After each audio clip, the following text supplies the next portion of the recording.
ఎలాంటి షరతులు లేకుండా రైతులు 2 లక్షల రూపాయల రుణమాఫీ చేయాలని డిమాండ్ చేస్తూ బీఆర్ఎస్ పార్టీ రాష్ట్ర వ్యాప్తంగా చేపట్టిన ఆందోళన కార్యక్రమంలో భాగంగా నల్గొండ జిల్లా మిర్యాలగూడ ఆర్టీఓ కార్యాలయం వద్ద బీఆర్ఎస్ పార్టీ శ్రేణులు రైతులు ధర్నా చేపట్టారు.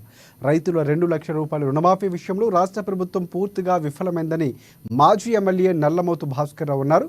ఇచ్చిన హామీలు నెరవేర్చలేని అధ్వాన స్థితిలో కాంగ్రెస్ ప్రభుత్వం ఉందని విమర్శించారు.